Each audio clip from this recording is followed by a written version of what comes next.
just as we had previously joined. There was no proviso for any amendments to that decision. There was 17,410,742 voted to leave the EU. 16,141,241 voted to remain. Unfortunately, the UK government forgot to mention that in their negotiations with the EU, they would be willing to use Northern Ireland as part of a trade-off, and they changed the border between ourselves and the south to a fictional border in the Irish Sea, thus implementing the protocol. What exactly does the protocol mean to us? Firstly, it repeals the 1800 Act of Union, which states in Article 6 that His Majesty's subjects of Great Britain and Ireland shall from and after the first day of January 1801 be entitled to the same privileges and be on the same footing. Secondly, it is anti-democratic and undermines UK sovereignty. Northern Ireland will be bound by numerous EU laws which will be forced on us, and we will have no option but to abide by them, as we will have no democratic representation in Europe. We are basically being subjected to foreign laws without any power to change these laws. Thirdly, because of the customs barrier between Northern Ireland and Great Britain, businesses now have to pay substantially more to move goods from the mainland to Northern Ireland. In some cases, companies in GB are now refusing to supply retailers in Northern Ireland, which forces our local companies to seek alternative suppliers in the Republic of Ireland. This helps to create an economic United Ireland as the Irish Sea border separates Northern Ireland from the GB to maintain economic unity between Northern Ireland and the Republic.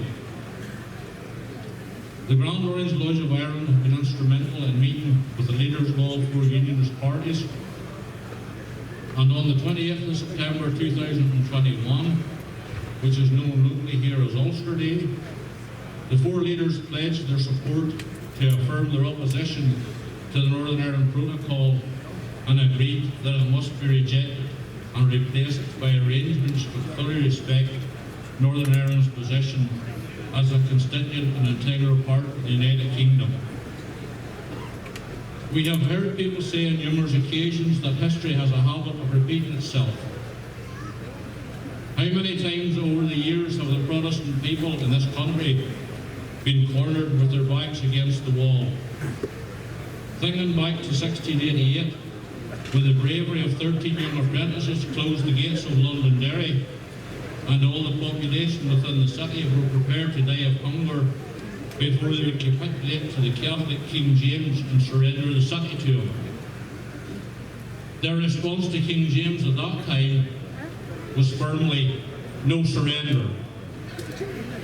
Going forward to just prior to the commencement of the First World War, once again we were under threat from the Republicans of the day who were trying to force home rule on the Protestant people of Ulster.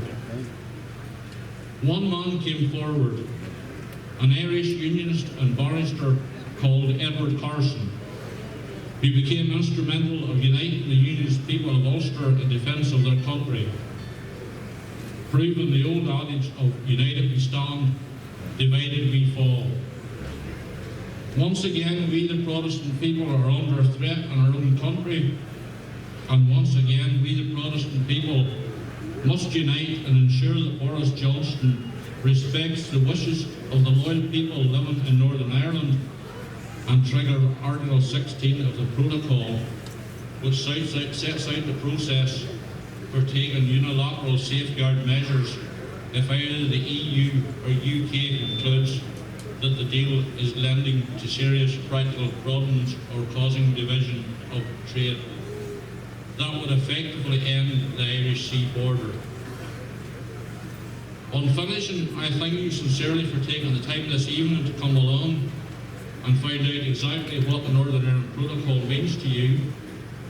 I bring you fraternal greetings from the County Grand Lodge of Antrim, And on finishing, I would appeal to each and every one assembled here tonight to stand united in our objective of having the protocol removed. Let us not be the generation who fails our wee country in its hour of need. Let our politicians know that it must be country before party. Thank you very much indeed, folks.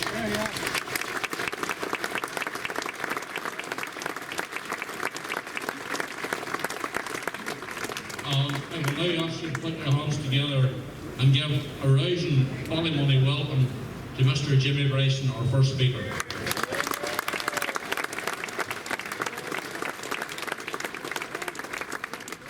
Well, firstly, thank you for this very kind welcome to Ballymoney tonight. It's fantastic to see so many people turned out here in protest against the union subjugating protocol.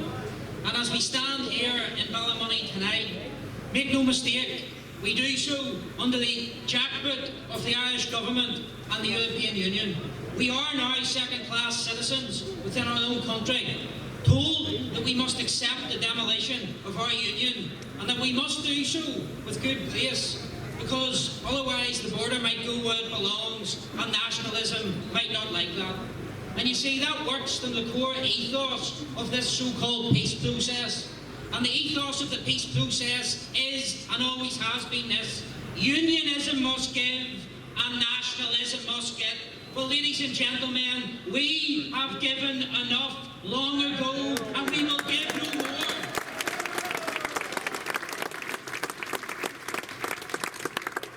This shameful, corrosive, union dismantling, so-called peace process has strangled our community, our culture, our identity, our status as equal British citizens, as one humiliation after another has been put upon our community. The only surprise that I have is that unionism didn't collectively say enough is enough long ago. We've had to endure the dehumanisation, the destruction and the criminalisation of the UDR, the RUC and the Loyalist community, whilst IRA terrorists walk about with OTR letters of immunity in their back pocket. People did not fight and die for that. The hounding of our brave veterans who served in the British Army, who served in the UDR. And this hounding, as we've seen this week, is ably assisted by a judicial system which has been, let's just say, the balance is out of all semblance of any type of balance or impartiality within the judiciary. We now have a police force which, in their own words, and this is their words, not mine, I have this in writing and I believe so too does Mr. Alistair, our police force say we do not investigate the IRA. That is the PSNI's own words. They've no difficulty investigating the Loyalists, of course. And this is the same PSNI who recently colluded with Sinn Féin and the IRA to allow mass law-breaking at a terrorist funeral, and then took 6 months to negotiate an interview with Republican terrorists. And then, when it came to investigating the same alleged offences in relation to these anti-protocol plaids, did the suspects get 6 months? Or a negotiation of an interview? No. The police were at people's doors within 24 hours. I don't know if you agree with me, but if that's not two-tier policing, then I don't know what is.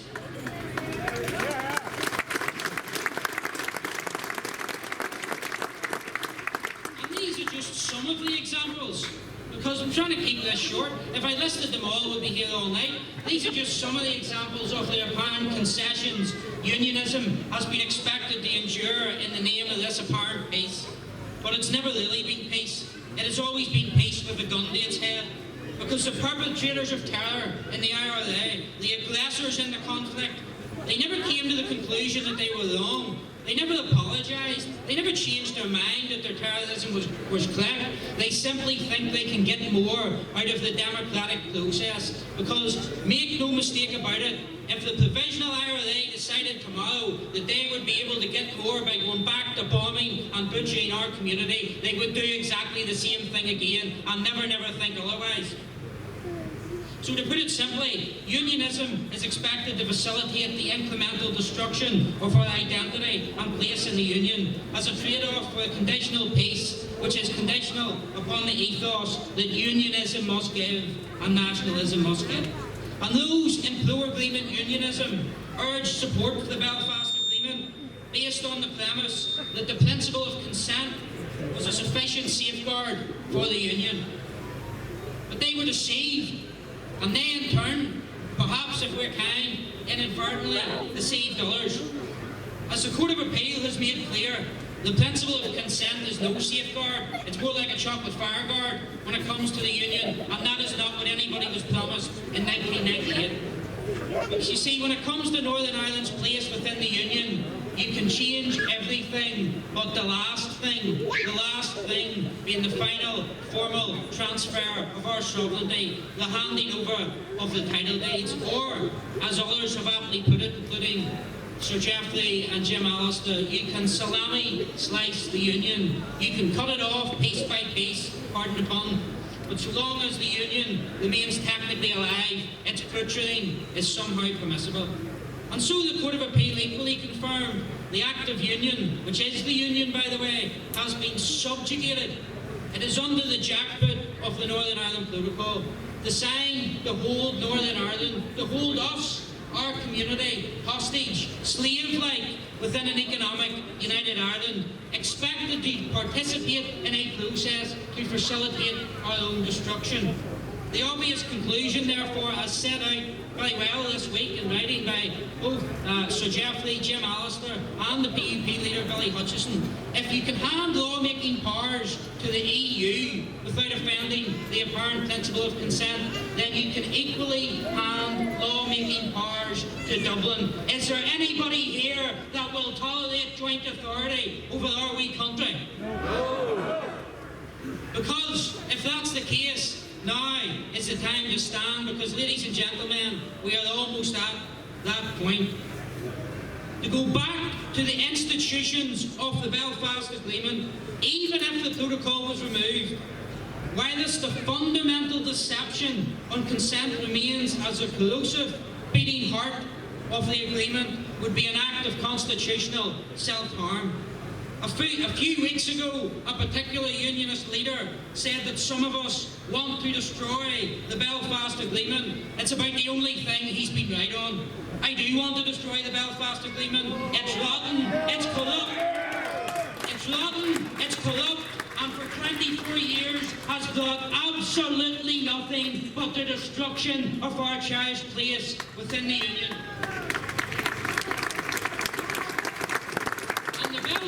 Agreement is the father of the protocol, and therefore it follows that in order to safeguard the Union, the entire bloodline of this wicked process must be eradicated, and that means the protocol must go, the Belfast Agreement, deceptive as it is, must go, and it's time for unionism, each and every one of us, to collectively say, enough is enough!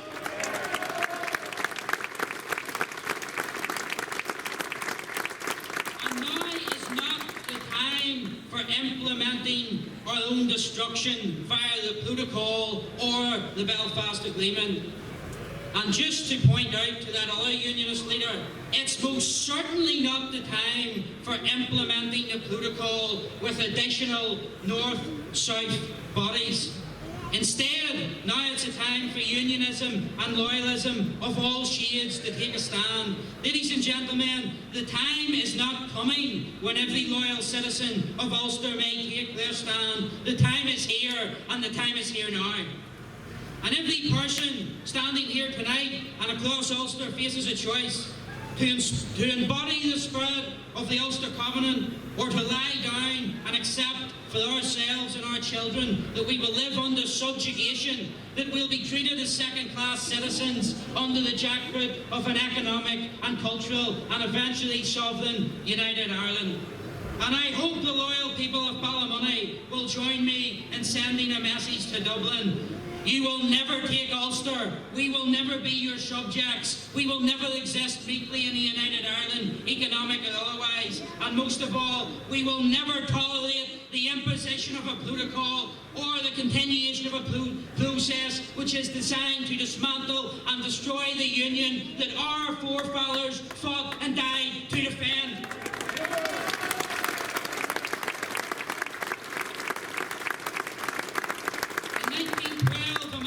Charles Frederick Darcy, later Archbishop of Armagh, stated his church's reason for signing and supporting the Ulster Covenant. He said this: "We hold that no power, not even the British Parliament, has the right to deprive us of our heritage and British citizenship. And that principle remains as true today as it was then. Not even Parliament has the moral authority to take from us which is ours as of our birthright. The loyal sons and daughters of Ulster did not lay down their lives in 2 world wars and fighting against the IRA for the lily-livered government and an even weaker Parliament and a Prime Minister who is partying in Downing Street while the British citizens of Ulster are held hostage in an economic united Ireland. We do not care what Boris Johnson says. We will not have it. We will not tolerate it. And he can party on, but he will never party on over the rights of the loyal people of Ulster."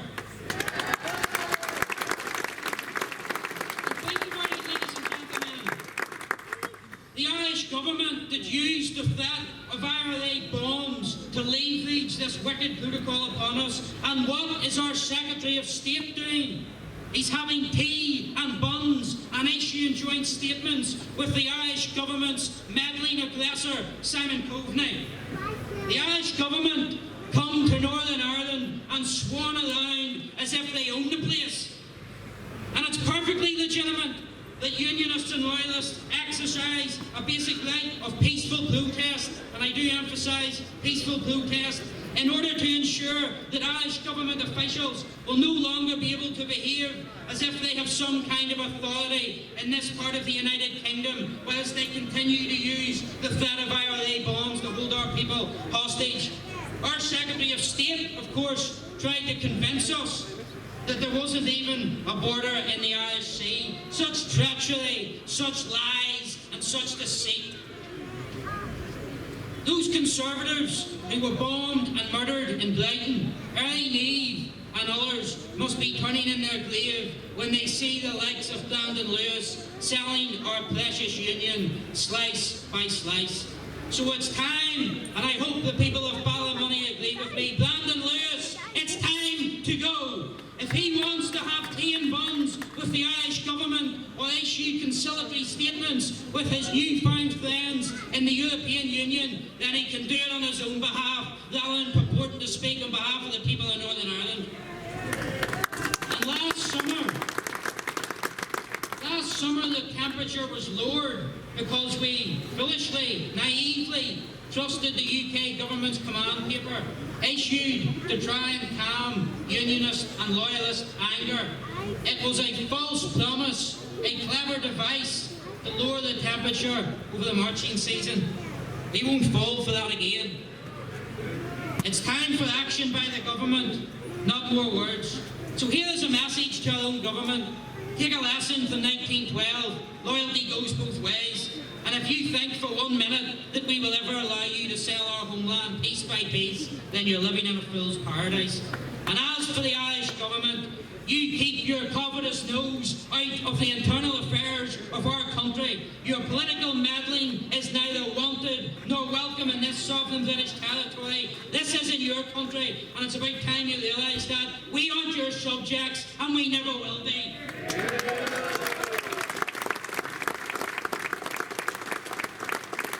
So finally, ladies and gentlemen, this protocol will never be allowed to coexist with political and societal stability. It was right to say no in 1912. It was right in 1985. It was right in 1998, and by God, it's right now in 2022.